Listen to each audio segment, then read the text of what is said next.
Hello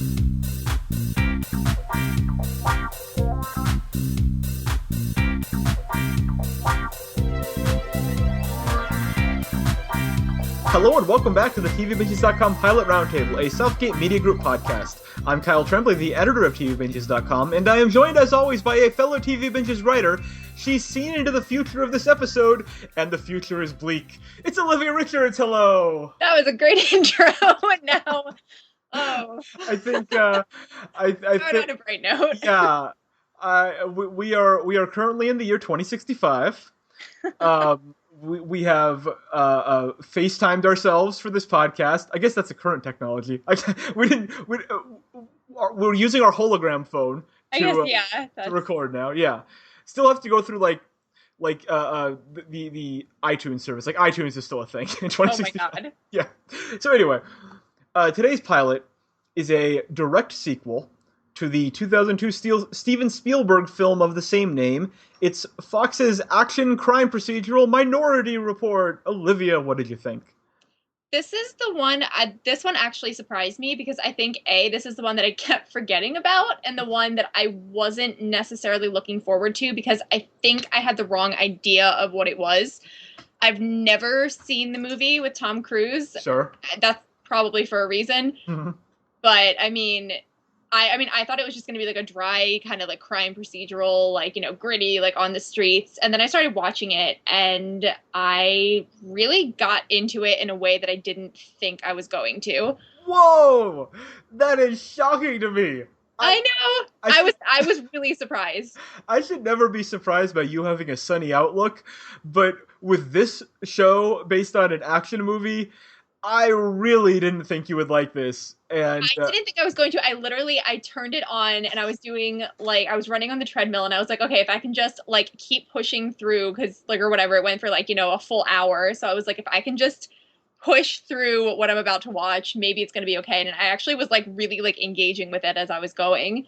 Wow. This is shocking. Okay. Well, I'll talk about my thoughts later, but I want to drill down here and I should watch all my shows on the treadmill too, by the way. That's a good thought. What did you like about this? What connected with you about this pilot? Honestly, I think it was seeing this call for diversity at the Emmys and seeing kind of Viola Davis's Emmy speech about how we need roles for women of color and, we need people to fill roles that are now being written for them, and seeing Megan Good in this really, really pushed the series for me. And I really enjoyed seeing her chemistry with the guy who plays Dash, their characters' chemistry together. And just, I think it was less about the premise of the show. I mean, even though that was very interesting to me, surprisingly. But I think it was really seeing these two actors, and especially seeing Megan Good kind of really carry this role and carry the series, really, really did it for me. Interesting. So it is a similar role to what Nicole Beharie is playing in Sleepy Hollow. Yeah. So Fox is doubling down on that. And it definitely has elements that are similar to Sleepy Hollow, despite being set in the not too close future, about 4 or 5 decades in the future. Yeah, so you mentioned the premise. The premise, which is very succinctly explained in an opening voiceover, is that thanks to a drug given to them to save their lives as babies, a group of children develop precognitive abilities, which seem to be limited to the ability to see murders before they happen, which is an interesting bit of science. The government promptly turns them into a special precog unit, where they call it the pre-crime unit, where they foresee murders and arrest people before they commit those murders. Then the program is ended, and they are sort of released back into the world. And then one of those precogs, played by Stark Sands, the excellently named Stark Sands, decides to get back into the game and start solving crimes again. It's a premise that, and the movie certainly engaged with this, which is it's a premise that invites sort of ethical questions about using these children and using their gifts and arresting people before they commit crimes. The idea of proactive versus reactive policing, the idea of the ethics of this whole thing, and of the societal good versus the good of individuals, of what people's rights are. It's a premise that is certainly ripe for that kind of discussion. A discussion that this pilot completely punts on and glosses over. This pilot, the view of the precogs and their program expressed by this pilot seems to be like, boy, wasn't that cool? I wish we still had that. The end. Like that seems to be a view expressed about 20 times in this pilot, and Megan Good's character is very excited to be working with the precog again and seems to have no ethical qualms about it. Nope, none. Yeah, so this is a show that does not engage in any of what I would consider to be the most interesting elements of both the film and the world, and instead focuses on being a very straightforward crime procedural that is set in the future and has a lot of future technology that plays a prominent role. And so it's hard for me to detach the actual like independent quality of the show versus the sort of like kind of what could have been element of it, because I think that if this show had been more ambitious, it could have said some interesting things. But it was really just a crime procedural that seemed fairly competent in most ways. So yeah. Yeah, I don't know. Was any of the future technology off-putting to you? Because for me, like right off the bat, just the sort of silliness of, and I guess this isn't technology, but the silliness of the way the visions were presented, like just the idea that he's like in public and then he like has to drop to his knees and he sees a murder and he has to go rescue. Like there was a lot of stuff here that I, as someone who, you know, loves Game of Thrones and watched a lot of Fringe and all of that, like I had a hard time accepting the presentation of the premise for this show. Like I had a lot of time, it felt so goofy to me. Like this whole thing felt very silly and goofy and like not serious at all. I don't know. Did you have any trouble with that? I mean, first off, any technology is off-putting to me. I think I would try to touch some of these things and I would accidentally reinvent like the dial-up connection.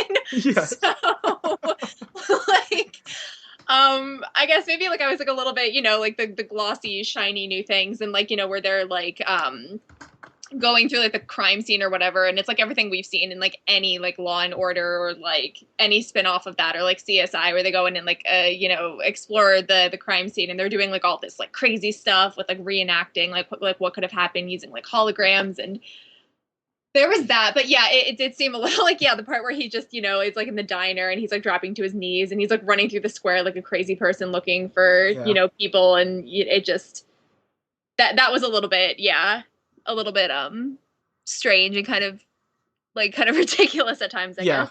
Yeah, and for me, like the Megan Good character, because I certainly agree that it's great to see African American actors and any kind of diversity on television, and that especially in the world of procedurals that are very sort of straightforward and tend to be predominantly white with like one black character, having a show centered around her. But I don't think that character is anything like interesting. Like I guess my overall problem with this show is I don't think it has any interesting ideas beyond let's make a sequel to Minority Report. Like I don't think this show is playing with any bigger ideas or interested in any kind of exploration beyond just having this show be set in the world of Minority Report and be a crime procedural. Like that seems to be like about all that we've got here. And I guess, I mean, in today's TV landscape with the whole too much TV thing that's really caught on, I don't know why I would watch this show. And that's not even to say that this was essentially the replacement for Almost Human, which is also a show set in a similar future starring an African-American lead in Michael Ealy, which was better in every respect than this show and was canceled after one season. So I don't know. It's kind of a bummer to me that that we've got this now, which is sort of a milquetoast bland future crime show. So I don't know. That's Gotcha. fine. Well, I think, you know, it's interesting that because like, you know, the comparisons, like I don't have like, this isn't typically my genre. Like I don't normally go into like the futuristic sci-fi, and I tend to just stay away from procedurals just out of, you know, Sure. respect for myself. Yes. But Um, I think I just coming out of it, it was sort of like a fish out of water experience where like I was just like, oh my gosh, like this is something new. But I think if I had watched other shows and like I had things to compare them to, yeah, I can definitely see what you're saying. So why would you, as someone who is not typically interested in procedurals, watch this over another procedural? Like, what specifically about this appealed to you?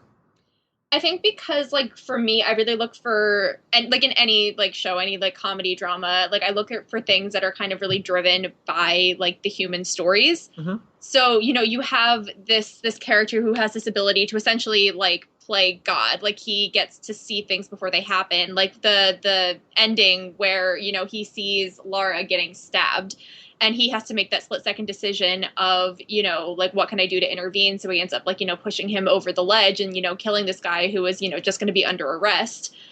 I want to see more from that, and I think that's what's kind of like compelling me to watch this, because it's like that idea of like some guy who has like the power to take lives into his hands, and it's like how far can that go?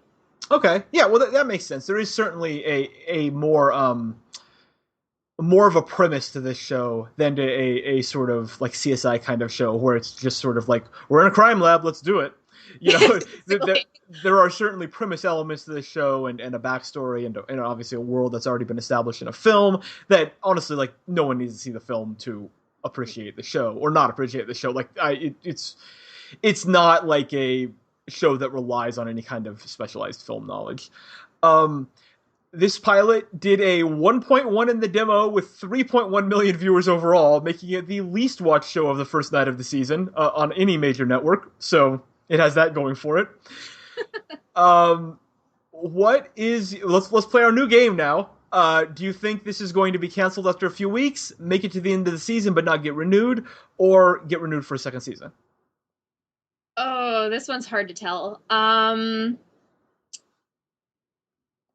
Right now, based off of the ratings, I'm thinking maybe it's going to get canceled after a few weeks. We are in agreement. I think this is our first candidate to pack up its bags and go home early this season. I think this one might make it about 5 or 6 episodes because it seems like a very expensive show. And if it's a very low rated show and a very expensive show, that is a bad combination for any network. Absolutely. Yeah. So, but as to your personal opinion, Olivia, thumbs up or thumbs down on Minority Report? I am staying optimistic. Yes. I am just blindly going into this with maybe one thumb up. One thumb up. Okay, that's fair. You exercise some control of your sunny disposition.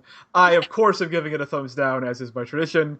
I don't see any reason anyone would watch this, but again, if I mean, you made a pretty good case, and I think that if someone is sci-fi inclined and procedural inclined, or alternatively, not interested at all in procedurals, but maybe impressed by some of the mechanics of procedurals, then this might be the show for you. I mean, why not check it out? But for me, it didn't do it for me. So that's it.